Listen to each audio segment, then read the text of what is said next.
Evangelho de João, capítulo 21, nós vamos ler o versículo 4 e o versículo 5. É um privilégio, irmãos, ter a oportunidade de estar no ambiente onde Jesus está, de ler a palavra do Senhor. É um privilégio para nós. Diz assim o texto: ao amanhecer, diga comigo, ao amanhecer, Jesus estava na praia, mas os discípulos não o reconheceram. Diga comigo, não reconheceram. Ele lhes perguntou: filhos, vocês têm algo para comer? E eles responderam que não. Curve a sua cabeça, eu quero orar com você. Senhor, eis aí a tua palavra, ó Deus. Que o Senhor coloque as tuas palavras na minha boca. Que a tua igreja seja edificada pelo Senhor. E principalmente, que o teu nome seja glorificado no nosso meio. É o que eu oro e te agradeço em nome de Jesus. Amém, amém. Pode se assentar, glorificando o nome de Jesus. Uma das coisas que mais me chama a atenção na história daquilo que Jesus fez no seu ministério na terra é justamente o caráter de Jesus, que é revelado através daquilo que ele faz e através daquilo que ele fala. A Bíblia Sagrada, olhe para mim por favor, a Bíblia Sagrada, os 66 livros e cartas que compõem o cânon bíblico, 39 no Antigo, 27 no Novo, não correspondem a um livro de proibições ao homem. A Bíblia Sagrada não se propõe a colocar limites em Deus, mas a Bíblia Sagrada é toda a autoridade sobre a igreja de Cristo sobre a face da terra. Tudo aquilo que Deus quis revelar para nós está na Bíblia Sagrada. A Bíblia é a nossa regra de fé e prática. Tudo que nós fazemos, tudo que nós cantamos, tudo que nós dizemos, precisa ter consonância com a Bíblia. A Bíblia não precisa ser atualizada. A Bíblia não precisa de anexos e nem adendos. A Bíblia é suficiente em si mesma para aquilo que Deus quis revelar para nós. Jesus é o Verbo que encarna toda a plenitude de Deus. Jesus representa a plenitude da divindade em si. Quem diz isso? A Bíblia Sagrada. A Bíblia toda é sobre Jesus. Em Gênesis, ele é o Criador.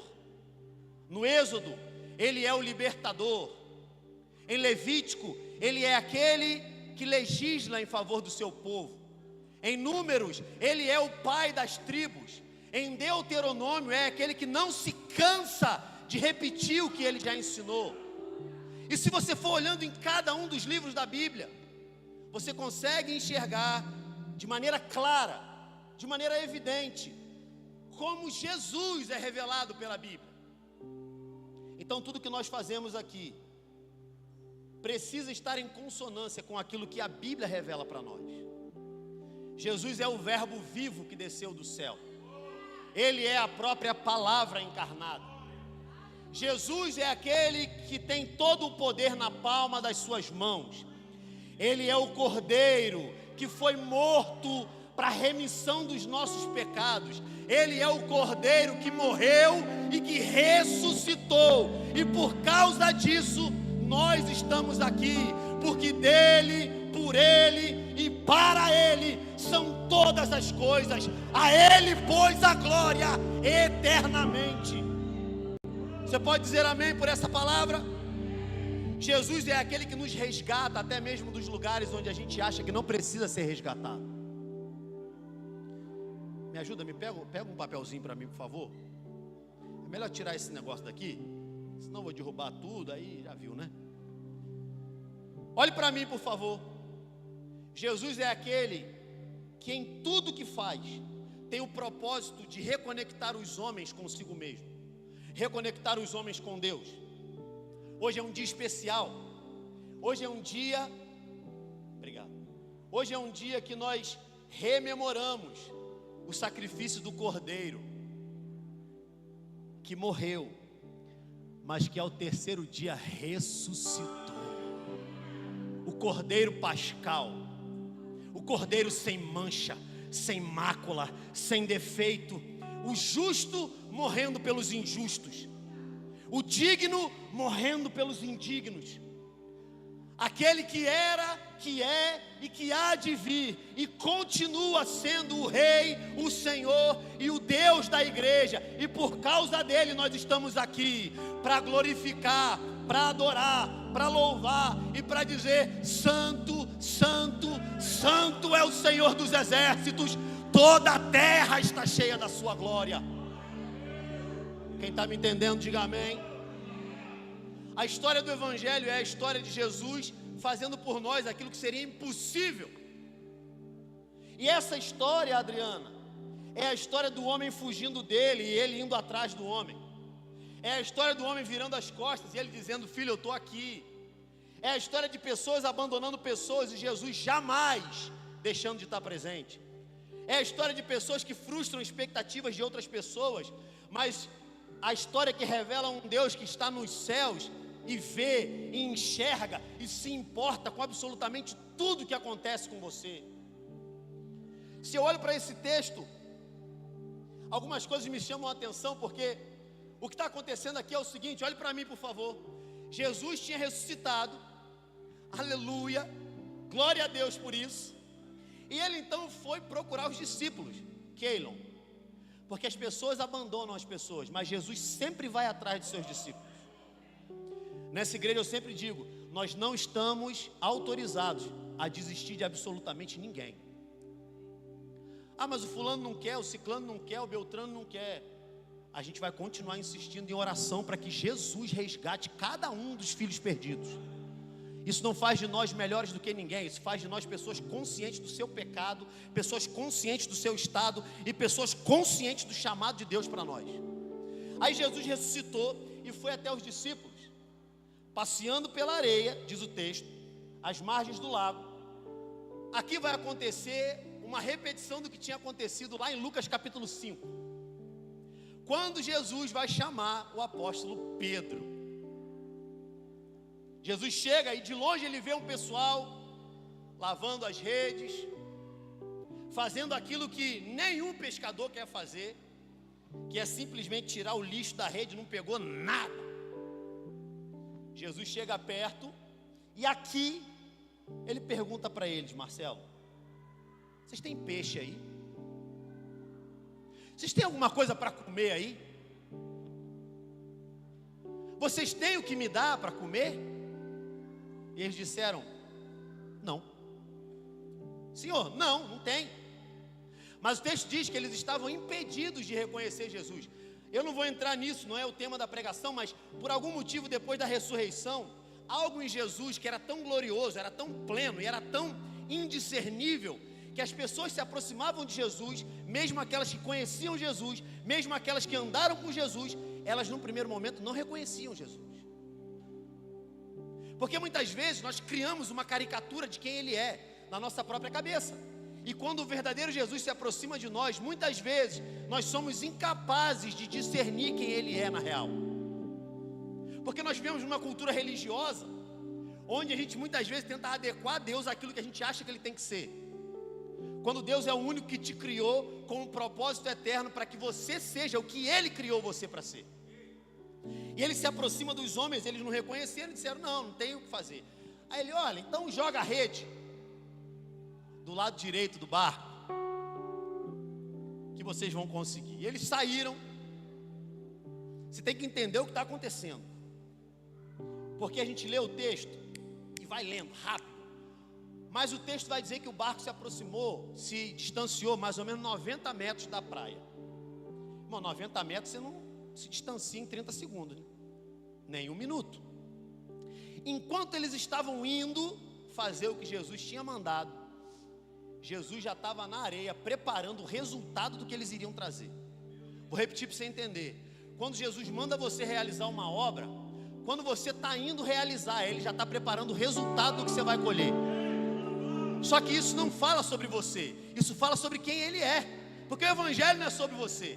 O evangelho não é sobre o quanto você vai render, o quanto você vai produzir, ou a sua performance em cima de um palco, ou no seu local de trabalho, ou diante das pessoas que querem ver algo de você. O evangelho é sobre o quanto você é capaz de diminuir para que ele cresça. João Batista disse: ei, importa que ele cresça e eu diminua, porque quanto mais ele crescer em mim, mais a minha vida vale a pena. Eles estavam indo, Jesus já estava preparando a churrasqueira para botar o peixe para assar. Eles nem sabiam se iam pegar alguma coisa. Pinho, quando eles nem sabiam se iam pegar alguma coisa, Jesus já estava com o resultado do que eles iam pegar ali, ó, preparando para quando eles voltassem, eles já se encontrarem com aquilo que Jesus tinha mandado eles irem buscar. Não se trata do que você vai trazer, se trata em ser obediente para ir buscar o que Jesus mandou você buscar. Porque quando você retorna em obediência, Ele mesmo já preparou o resultado do que Ele mandou você pegar. Agora olhe para mim, por favor. Eles voltaram, e aí Jesus chama Pedro. Vem cá, Pedro. Deixa eles aí, porque eles pegaram 153 grandes peixes. Existem alguns comentaristas bíblicos que vão dizer que naquele momento ali, no lago, essa era a diversidade de espécies de peixe que havia ali. Então Jesus já estava dizendo, preste atenção, quando Jesus resgatou Pedro lá na primeira vez, ele disse que Pedro não seria mais um pescador de peixe, mas seria um pescador de... Então quando na segunda vez Jesus faz isso, e eles pegam os 153 peixes, Jesus estava dando o recado: olha, vocês vão ser pescadores de homens agora, e do mesmo jeito que vocês pegaram toda espécie de peixe, não façam acepção de quem vai ser alcançado pela minha graça. Jesus não faz acepção de quem vai ser alcançado pela graça. Jesus não faz acepção até mesmo daquelas pessoas que você torce o nariz e tem nojo. Jesus não faz acepção até mesmo de quem você não gostaria que tivesse aqui. Jesus não faz acepção até daquelas pessoas que você diz assim: ah, mas fulano não merece. Sabe por quê? Eu não mereço. Fiel é a palavra e digna de toda a aceitação. Cristo Jesus veio ao mundo salvar pecadores, dos quais eu sou o pior, diz o apóstolo Paulo. Se você não compreender que a graça ela é tão absurda que é capaz até de resgatar você, você nunca vai entender quem é Jesus. Ah, mas eu faço isso. Ele sabe, e Ele quer resgatar você. Ah, mas eu ainda estou agarrado nisso aqui. Ele sabe, e Ele quer resgatar você. Ah, mas eu ainda não parei, não larguei esse vício. Ele sabe, e Ele quer resgatar você. Ah, mas eu ainda não consertei a minha vida. Ele sabe, e Ele ainda assim quer resgatar você. Pegaram os 153 grandes peixes. Jesus falou: ó, fica aí, Pedro, vem aqui comigo. Você lembra quem negou Jesus diante de uma fogueira? Qual o nome dele? Fala com convicção, irmão. Vou te dar uma colinha, é Pedro, tá? Quem foi ele? Foi Pedro. Agora Jesus recria o cenário. Está na fogueira. E aí Jesus olha para ele e diz: Pedro, tu me amas? Mano, ele podia ter perguntado qualquer coisa. E aí, Pedro, como é que tá? Tudo bem? Tá tudo legal? Pedro, vem cá. Senta aqui, que se eu vou fazer você lembrar de alguma coisa.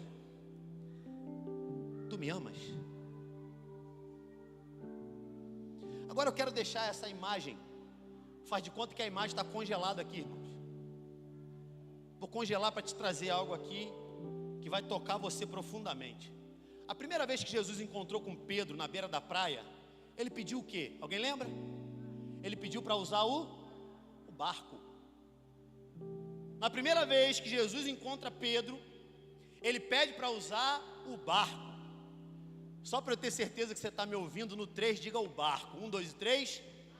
O barco. Na segunda vez ele não pede o barco.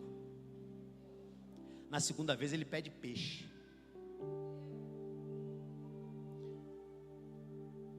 Na primeira vez que ele encontra Pedro, ele pede para Pedro, para que Pedro pudesse dar a ele aquilo que era importante para Pedro.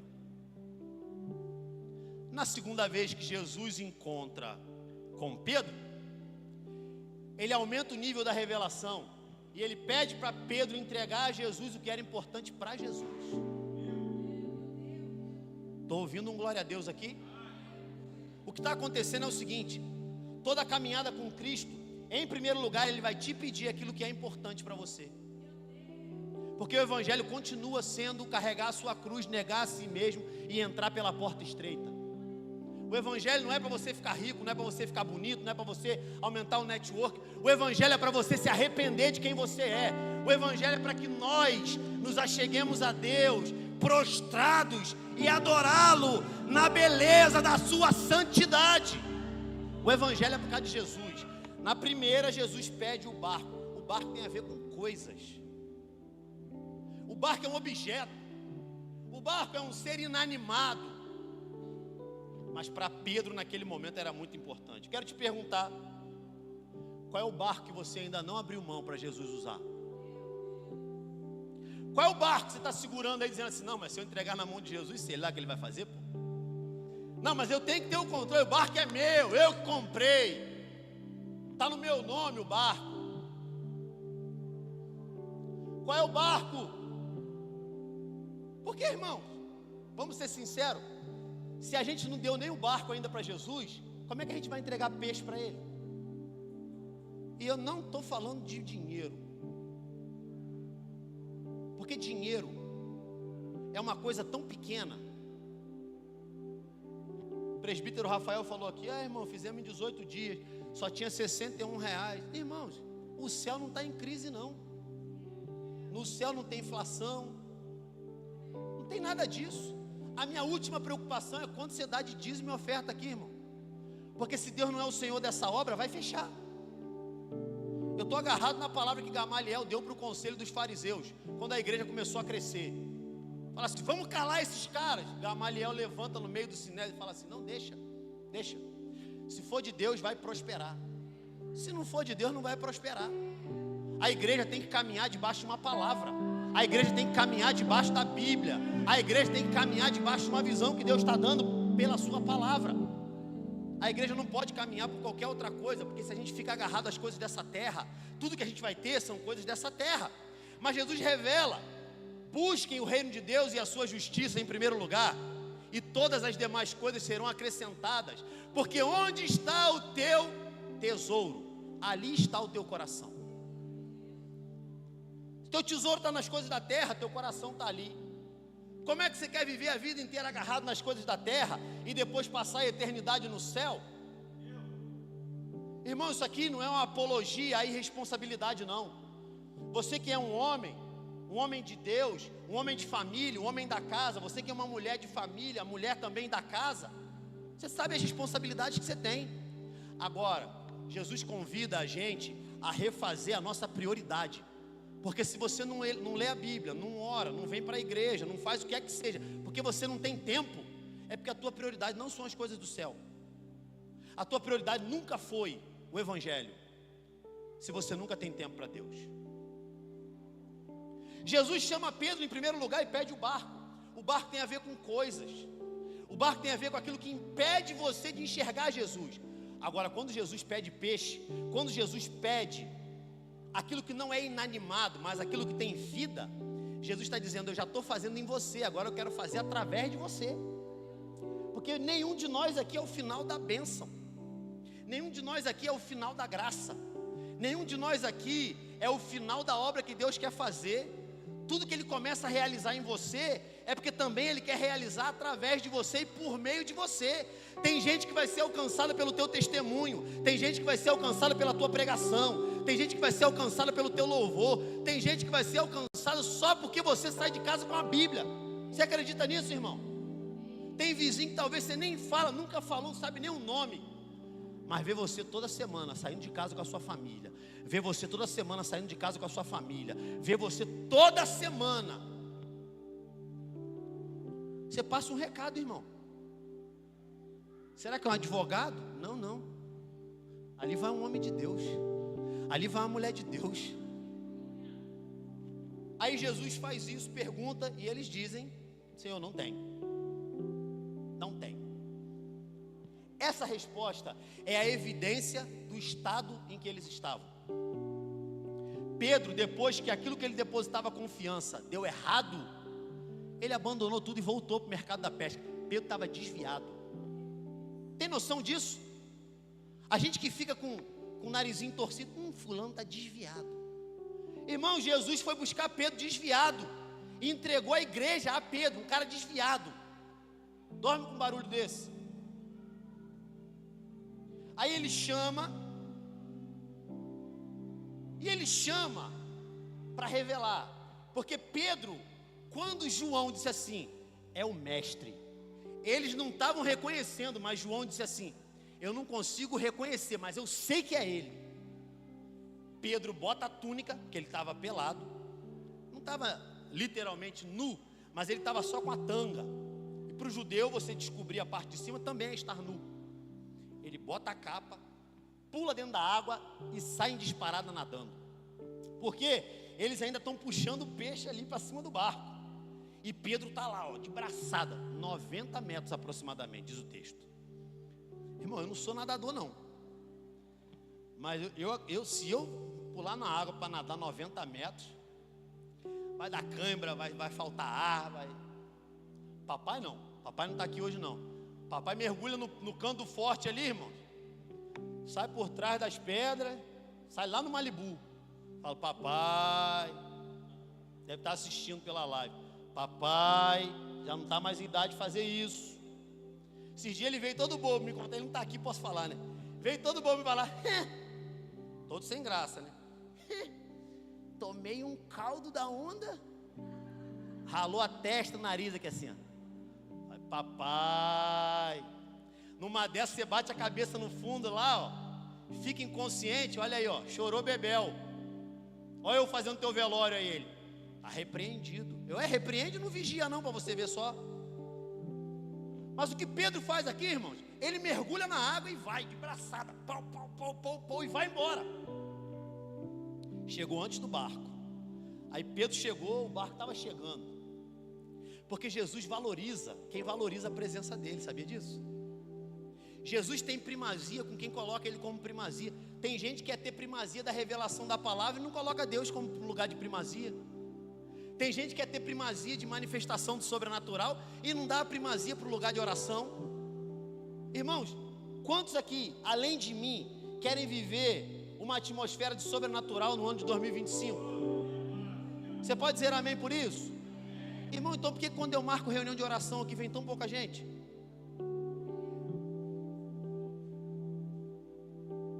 Que isso, pastor? Duro? Eu nem comecei, irmãos. Aí Pedro chega, Jesus deixa o pessoal lá cuidando dos peixes, aí vem para cá, voltei para a cena, hein? Jesus sentado com Pedro. Irmão, imagina só, alguns dias antes,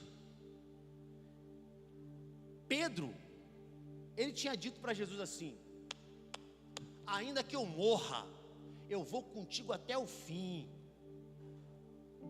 E quando chegou no momento derradeiro, não conheço ele não, tá doido, rapaz, você é doido, não conheço não. Não conheço este homem, nunca nem vi. Jesus chama ele para o lugar. Irmão, quem andou com Jesus, não tem jeito, irmãos, sente saudade da presença dele. Quem caminhou de mão dada com Jesus, irmãos, Pedro, Guilherme pregou isso aqui ontem. Pedro foi o único homem, além de Jesus, que andou por cima da água, gente. Pensa que doideira, você botar o pé na água assim, ó, dá o chão para você andar. Ah, mas ele afundou. Irmão, afundou, mas foi o único que andou, pô.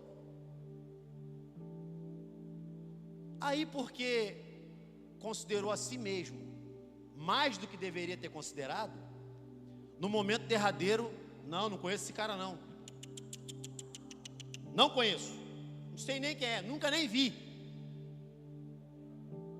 Existe um problema muito grande, irmãos, quando a gente começa, por causa do que as pessoas estão falando para nós, a gente começa a achar que é alguma coisa por causa da gente. Você fica vaidoso. Irmão, para você que é membro dessa igreja, sabe qual é uma das suas principais responsabilidades aqui? Quer saber, Marcelo? Não me deixar ficar vaidoso. Não deixar quem canta aqui em cima ficar vaidoso. Não deixar os presbíteros, os pastores ficar vaidoso. Porque senão, irmão, daqui a pouco a gente está... Não, para falar comigo tem que falar com... Não, dá não. Faz o cordão de isolamento aqui. Irmãos, se a gente começa a ficar vaidoso, o pastor perde o cheiro da ovelha. Aí eu seleciono. Eu aprendi na minha caminhada pastoral que pastor não escolhe ovelha. É a ovelha que escolhe o pastor.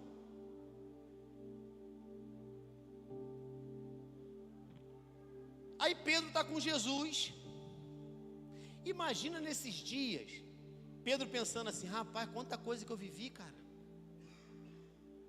Quanta coisa que eu vivi quando estava com ele. Mas agora eu acho que o negócio deu errado.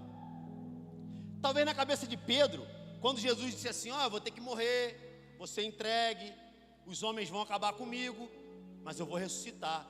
Pedro se levanta e diz assim: Senhor, de modo nenhum eu vou deixar isso acontecer com você.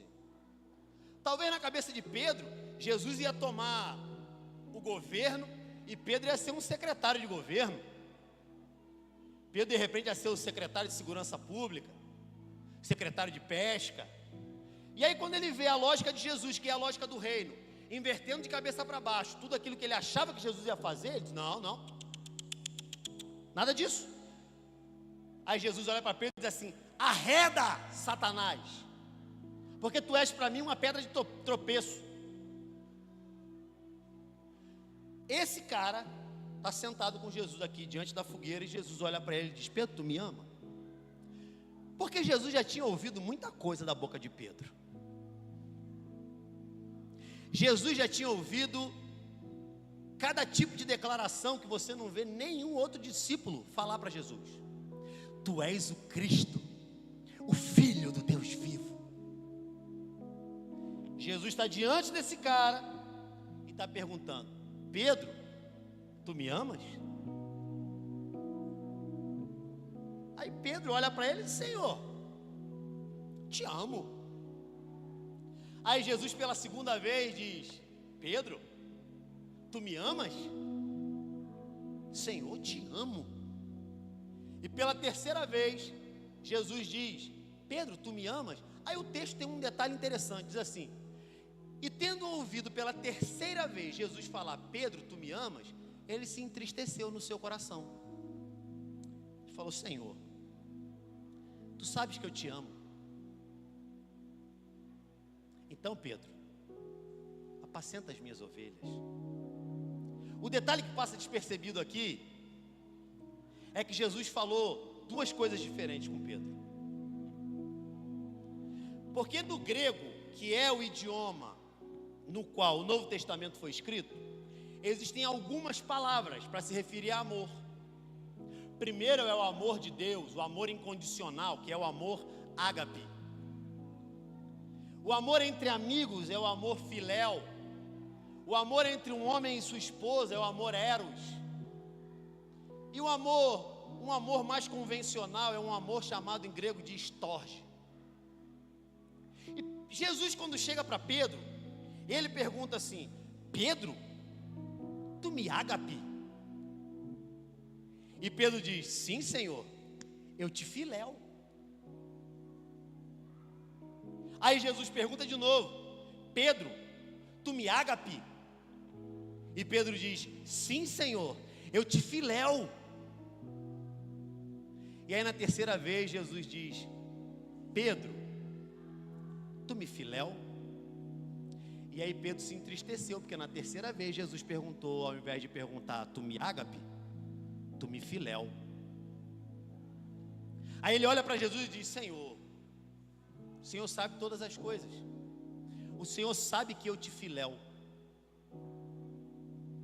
Então, Pedro, apacenta as minhas ovelhas.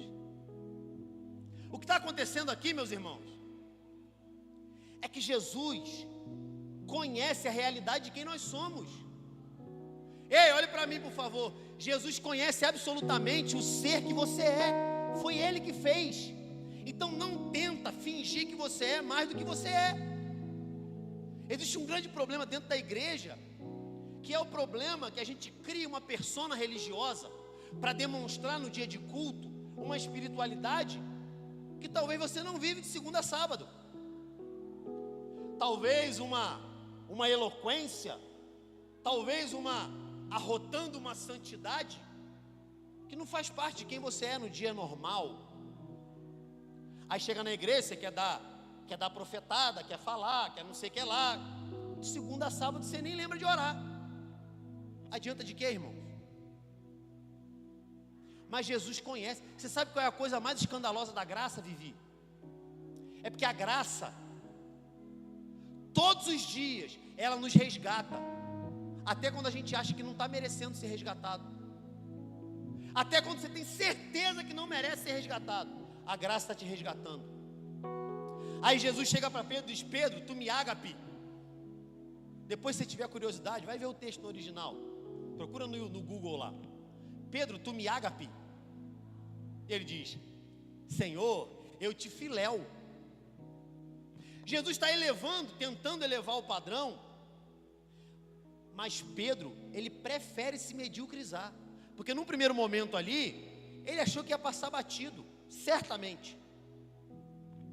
Porque ele vai, assim, vou falar, vai no bolo, né? No bolo vai tudo. E aí quando Jesus confronta ele, porque numa fogueira ele negou.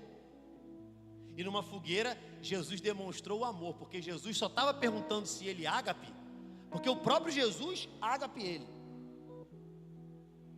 Eu não sei se você consegue compreender a profundidade disso, mas toda vez que Jesus se apresenta até você, e Ele requer algo de você, é porque primeiro Ele manifestou isso por você.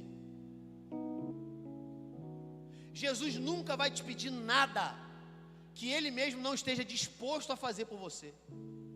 A coisa mais linda do Evangelho é que Jesus te dá um bolo, e depois Ele pede assim: Rafael, me dá esse bolo aí. Quer dizer, nem fazer o bolo você teve trabalho. Ele só te pede o que foi Ele que te deu. Aí eu te pergunto, o que foi que Ele não te deu? Se tem alguma coisa que não foi Ele que te deu, abra mão, joga fora, manda embora, porque só vai atrair maldição para você. E não importa os jeitinhos que você tenta dar, se você não estiver totalmente adequado ao que Jesus tem para você, você nunca vai vivenciar a transformação que Ele tem para a tua vida. Jesus não chama pessoas perfeitas. Jesus não chama pessoas arrotando santidade. Jesus chama pessoas conscientes do seu estado, pessoas conscientes do seu pecado, pessoas conscientes do lugar onde elas estão. Aí Jesus chega para Pedro: Pedro, tu me ágape. Você acha que Jesus não sabia que ele ia responder errado? Você acha que Jesus não sabia que ele ia dizer: Senhor, não tem ágape não, o máximo que eu posso oferecer aqui é o filéu, mas o filéu é a minha verdade, Jesus. Aí Jesus, em primeiro lugar, Jesus está demonstrando que Pedro, irmão, isso aqui mata o religioso. Você nunca, e eu também não, estaremos à altura do que Jesus quer que a gente faça. Tem gente que diz assim: não vou servir não, que eu não me sinto preparado. Olha para mim aqui. Você acha que eu me sinto preparado para estar aqui ministrando essa palavra para você? Se você esperar ficar preparado, você vai morrer, na tua lápide vai estar escrito assim: aqui jaz um despreparado. Porque Jesus, em primeiro lugar, Ele mostra para a gente qual é a nossa realidade. Pedro, tu me ágape. Senhor, eu te filéu. Agora, esse Pedro dá uma ali: eu te ágape. Não, você sabe. Aqui, ó. Eu te ágape. Mas a presença de Jesus constrange de uma tal forma que até os discursos ensaiados que a gente tem para tentar mentir, para tentar ludibriar, para tentar fingir alguma coisa diante dele, esses discursos são desmontados pela beleza da glória de quem Ele é. Porque diante de Jesus o mundo perde a cor, o pecado perde o brilho.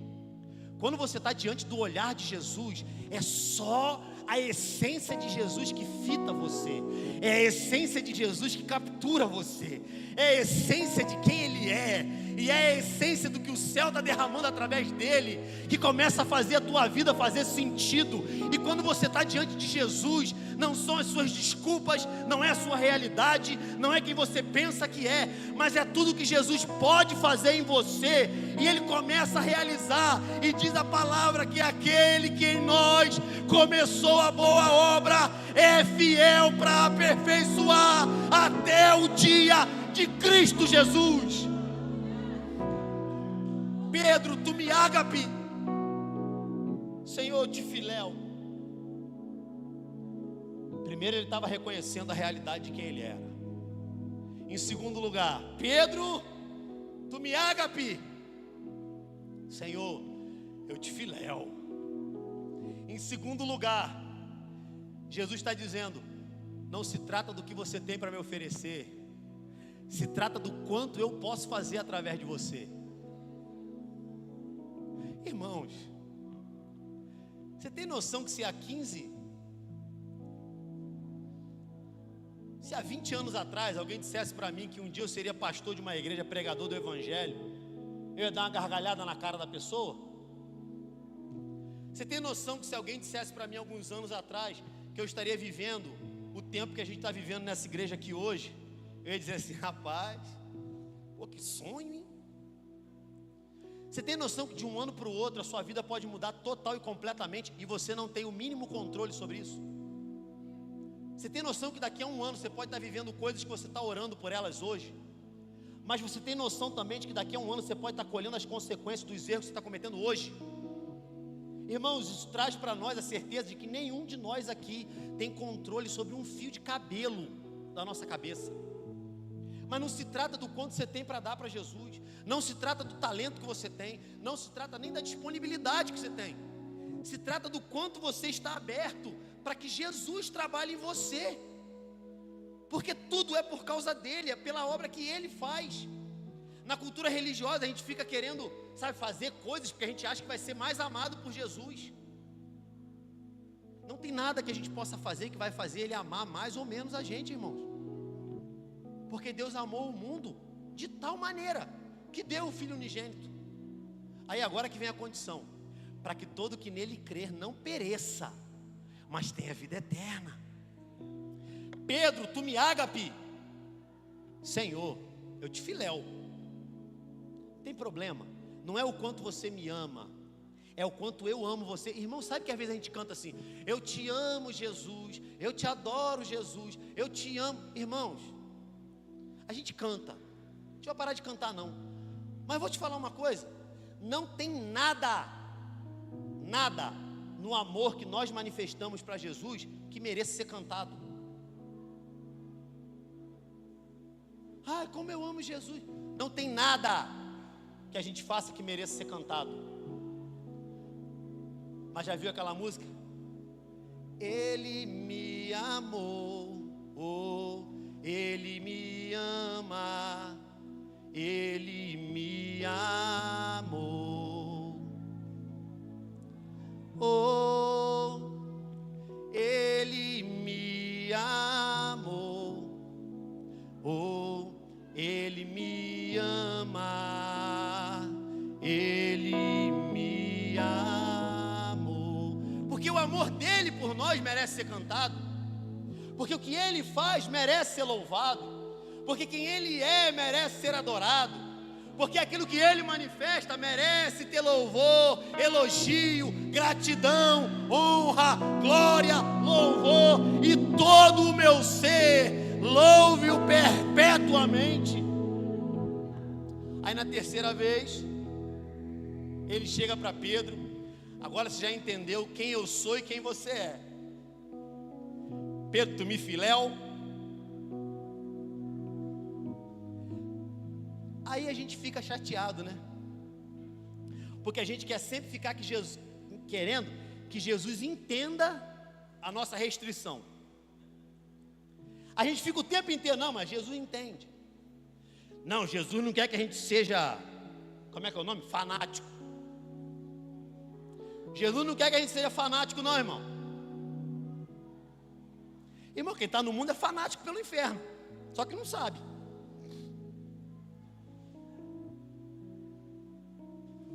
Não, eu tenho um negócio, mas Jesus me entende, né? Irmão, se o seu negócio está fora da Bíblia, não, ele não entende. Eu tenho que te falar isso com franqueza. Talvez você nunca ouviu ninguém te falar isso. Se o seu negócio que você tem com Deus está fora da Escritura, não, ele não entende. Ou você acha que é a última Coca-Cola do deserto, o último traquinas do pacote. Não é não, irmãos. Aí Jesus olha para Pedro e diz: Pedro, tu me filéu. Por causa disso Pedro se entristeceu. Pedro está o tempo todo: eu te filéu, eu te filéu, eu te filéu. Ah, então você me filéu? Porque é nesse momento que Pedro percebe que a ilusão que ele estava montando na cabeça dele, de que podia passar batido o fato de que ele filéu Jesus e não ágape, que ele ia continuar vivendo de mentira em mentira, de fingimento em fingimento. Jesus chamou pessoas aqui nessa noite, eu tenho ousadia para falar, para você parar de viver em fingimento em algumas áreas da sua vida. Eu tenho autoridade, eu tenho coragem e eu tenho intrepidez para dizer isso aqui. Existem algumas áreas da sua vida que você precisa parar de viver em fingimento, porque Jesus está falando: tu me ágape, e tu está falando assim: eu te filéu. Tu me ágape, eu te filéu. Na hora que Jesus olhar para você e disser: tu me filéu, não se entristeça, porque é a hora que o cristal quebra. É a hora que você percebe que você não é o bibelô de Jesus. É a hora que você percebe que não se trata de Jesus ser um Papai Noel para te encher de presente, que não se trata dos anjos trazerem você aqui, igual a Branca de Neve, quando estava lá limpando a casinha lá dos 7 anões, aí os passarinhos cantando, levando ela, o vestidinho. Tem gente que quer vir para a igreja desse jeito. A gente fala assim: o Espírito Santo de Deus te trouxe aqui. Tem gente que acha que é assim, igual a Cinderela. Não é não, irmão. Porque Jesus disse: aquele que não negar a si mesmo, não tomar a sua cruz, não é digno de mim. Agora olha a coisa louca, Jesus não desiste de ninguém, cara. Aí ele diz: Pedro, tu me filéu.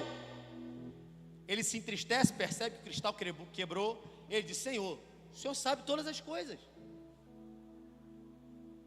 eu não tenho como ficar mentindo aqui para você. O Senhor sabe que eu te filéu. Só que nas 3 vezes que Jesus falou com Pedro, ele disse: apacenta o meu rebanho. Tu me ágape, eu te filéu, apacenta o meu rebanho. Tu me ágape, eu te filéu, apacenta o meu rebanho. Tu me filéu, ah Senhor.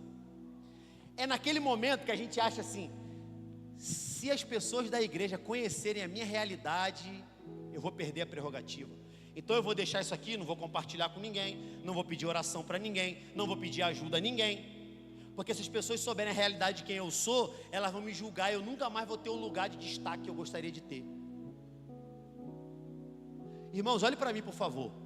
Nem todas as pessoas estão prontas para lidar com a tua humanidade.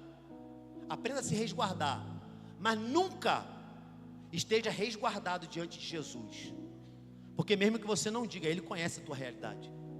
E mesmo conhecendo a tua realidade, Ele resgata você, Ele salva você, Ele se entregou por você. E o dia de hoje, o domingo de Páscoa, é o memorial que o Cordeiro que foi morto por nós, desde antes da fundação do mundo, Ele ressuscitou. Ele vive. O Cordeiro vive. Aí ele olha para Pedro: tu me filéu, né? Imagina o suspense, irmão. Agora já era. Agora ele descobriu que é o filéu. Agora aquele teatrinho de fingir que talvez eu amo ágape, agora ele descobriu que é mentira. Agora ele vai tirar tudo de mim. Agora que minha imperfeição está exposta, agora ele me tira. Agora que ele já sabe que eu não estou à altura do que ele espera, agora ele não vai mais contar comigo. Jesus, na mesma naturalidade, olha para ele e diz: apacenta o meu rebanho. Porque o que a gente vai fazer na obra de Deus não tem proporcionalidade nem ao que a gente consegue corresponder a Deus, irmãos. Talvez essa seja a coisa mais louca do Evangelho. é que nem aquilo que a gente faz por Ele, Ele espera que a gente corresponda do jeito que Ele acha que tem que ser, e do jeito que tem que ser. Mas tudo o que o Senhor faz, toda palavra lançada da boca de Deus, ela não volta vazia. Antes, ela faz o que apraz ao coração do Senhor. Sabe o que é isso? Ela faz o que dá prazer ao coração do Senhor. Talvez o que Deus está fazendo através de você seja muito mais para alcançar você do que as pessoas que são alvo do teu ministério. Vou te contar uma aqui. Quando eu tinha 30 anos de idade, eu tenho mais de 30, irmão, pode não parecer, estou novo. Não trabalhei na Salina, Mário. Sei que foi o seu pensamento aí, trabalhou na Salina, por isso está assim. Irmãos, quando eu tinha 30 anos de idade, eu e minha esposa, nós fomos pastorear uma igreja. Eu morava em São Pedro, e aí eu fui pastorear uma igreja em Rio Bonito. Eu tinha sido recém-ordenado ao pastorado, e eu fui pastorear essa igreja. Continuei morando em São Pedro, e aí eu fui pastorear lá em Rio Bonito. Irmãos, eu fui para lá. Sabe quando você vai recém-formado, você vai cheio de gás. Vou chegar lá, fazer um trabalho de evangelismo. Meu Deus. Fazer um trabalho, botar um louvor, vou pregar. Vamos ganhar aquela cidade para Jesus. E vai, coração inflamado. Irmão, cheguei na igreja. Cadê Jéssica? Está aí? Ah, está aqui. Pô, estou olhando lá para trás. Irmão, eu vou trazer um dia a foto do culto de posse. Vou botar no telão aqui, para vocês verem a cara de Jéssica. Aqui, ó. E eu também, meu Deus, que furada que eu me meti. Porque eu estava confiando na habilidade que eu tinha, Guilherme. Eu estava confiando na minha capacidade de pregar, na minha capacidade de evangelizar, na minha capacidade de organizar a igreja, na minha capacidade de liderar um culto, na minha capacidade de levantar líderes. Mas eu esqueci que a igreja não é minha. Porque vai, durante um tempo até vai, mas depois, irmão, é igual o ventilador. Se tu desligar ele agora aí, vai ficar rodando um tempo. Vai ficar rodando. Aí eu fui, todo bobo. Vambora. Irmão, depois de 3 meses, janeiro, fevereiro e março de 2019, olhei e falei, rapaz, quando você acha que o negócio vai decolar, o negócio vai para o subsolo. Você fala assim, agora vai. Não, vai afundar mais. Tinha um pastor que eu tive, foi um homem de Deus que ganhou a minha vida para Jesus, que ele falava assim, rapaz, tem coisa que cresce, mas cresce igual rabo de égua, para baixo. Não é nem igual raiz não, é rabo de égua mesmo. Que a raiz cresce para baixo, mas é para dar força, rabo de égua não. Aí, irmãos, foi a igreja, eu falei, Jesus amado, o que eu tenho que fazer? Quando foi em março, o Espírito Santo falou comigo, quando você sair da frente, eu começo a trabalhar. Aí eu comecei a entender, eu tenho que orar mais do que pregar, eu tenho que consagrar mais do que fazer culto. Aí começamos, irmão. Ao longo de 3 anos, a igreja se reergueu. Era uma igreja que ia fechar, uma igreja bem difícil, ia fechar, mas Deus não deixou. Deus derramou graça ali. No final de 3 anos, quando a gente chegou, vocês tinham que ver o semblante dos irmãos recebendo os novos pastores da igreja. Irmãos, eles nem disfarçavam. Imagina você estar no púlpito assim, graça e paz, igreja, os irmãos estão assim, ó.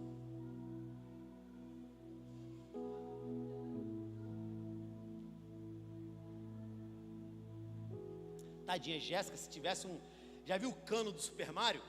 Você entra no cano, sai no outro lugar. Tivesse um negócio desse, que a Amanda gosta também, de Super Mario. Irmão, Jéssica tinha entrado ali. Aí beleza, ficamos ali, a obra, irmão, difícil, mas o Senhor foi conosco. No final de 3 anos, nós levantamos um casal de pastores, Está lá até hoje, glória a Deus por isso. E aí pensei assim: o Senhor fez a obra através da minha vida.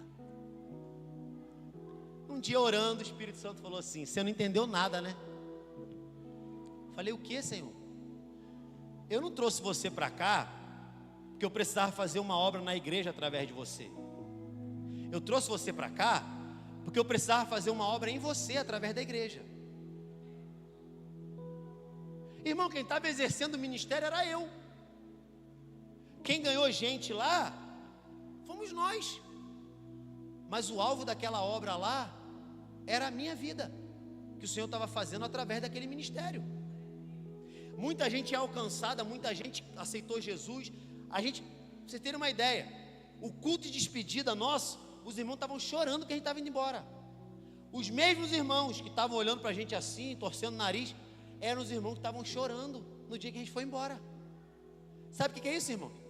É porque quando o pastor, quando o líder entende que é muito menos dele, muito mais de Jesus, quando ele sai da frente para o Espírito Santo agir, não tem como a igreja não crescer e não avançar, porque se trata do que Jesus está fazendo na igreja, e não do que eu acho que essa igreja tem que fazer, ou do método, ou do sei lá o que a gente vai fazer aqui. Se trata de quanto de Jesus tem dentro desse lugar. Se trata do ambiente da manifestação do Espírito Santo movendo em nós. Se trata de gente entrando aqui, sendo liberta, sendo salva, sendo restaurada em nome de Jesus. Não se trata de uma explosão demográfica no ambiente físico. Se trata de famílias sendo transformadas, de gente que mentia, não mente mais, gente que roubava, não rouba mais, gente que adulterava, não adultera mais. Se trata de nós sermos aperfeiçoados à imagem de Cristo e não nos adequarmos a um sistema religioso. Jesus está olhando para Pedro e diz: Pedro, tu me ágape, né? Não, Senhor, te filéu. Então tá, tu me filéu, né? Senhor, sabes todas as coisas, né? Sabe que eu te filéu. Então, Pedro, apacenta as minhas ovelhas. Talvez o que Jesus trouxe você aqui hoje seja para você começar a apacentar as tuas próprias emoções. Talvez seja para você começar a apacentar a tua casa. Talvez seja para você começar a apacentar os projetos que você está um tempão e não tira da gaveta. Talvez seja para você apacentar a tua inconstância. Uma semana você quer fazer tudo na igreja, outra semana você quer chutar o balde. Quantas vezes você já falou isso? Ei, chega, basta, acabou.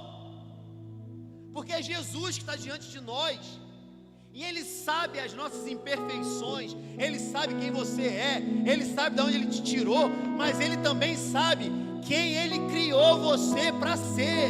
Então comece a se adequar àquilo que Jesus criou você para exercer. Para de ficar preocupado com o que Jesus vai pensar de você. E eu dou um passo além: para de ficar preocupado com o que as pessoas que estão dentro da igreja vão achar de você. Para de ficar preocupado que se alguém souber de, mas eu não vou falar com o pastor não. Não, se o pastor souber de tal coisa, ele nunca mais vai me dar, porque de repente ele ia me dar uma oportunidade, e aí ele não vai me dar mais a oportunidade, se ele souber que eu tenho um problema com isso aqui. Sabe que a gente fica mais agarrado às peculiaridades do que é o que realmente vale aqui dentro dessa igreja, irmãos. Isso aqui é um monte, desculpa, se você se ofender, não se ofenda. Mas isso aqui que a gente faz aqui, essa igreja, a igreja de Cristo, é um monte de gente quebrada, sendo aperfeiçoada por Jesus todo dia. Você não vai vir para cá escutar que você é a última pérola do deserto, não vai não, irmãos. Porque aqui se trata de um monte de gente pecador, quebrado, gente cheia de negócio. Porque ser humano é cheio de coisa, né? Cheio de negócio. Mas Jesus sabe que você é assim. Jesus sabe porque Ele te conhece melhor do que você mesmo. E mesmo assim, na sexta-feira Ele se entregou. Na sexta-feira Ele foi obediente até a morte. Na sexta-feira Judas chegou, trazendo a turba lá de guarda do templo. Jesus olha para ele, irmãos, essa palavra eu demorei a entender. Judas chega, Jesus olha para ele e diz: você veio, amigo? Jesus chamou Pedro de Satanás e Judas de amigo. Isso nunca chamou a tua atenção, não? Judas veio com todo mundo para prender Jesus. Jesus disse: tu veio, amigo? Aí Judas dá um beijo, ele diz: Judas, com um beijo você trai o Filho do Homem. Porque não importa o nível da transgressão que você tem feito diante de Deus. Uma vez alguém me perguntou assim: pastor, você acha que se Judas tivesse arrependido, Jesus tinha perdoado? Irmão, é óbvio. Porque se Jesus não perdoasse, isso seria totalmente contrário à essência de quem ele é. Judas se arrependeu, pediu perdão, vem, ele fez com Pedro, pô. Então quais são as coisas que hoje, diante de Jesus, nesse domingo de Páscoa, você precisa apresentar diante dele? Quais são as questões e as áreas da sua vida que você precisa abrir mão um pouquinho desse fingimento e começar a viver vida plena em Deus?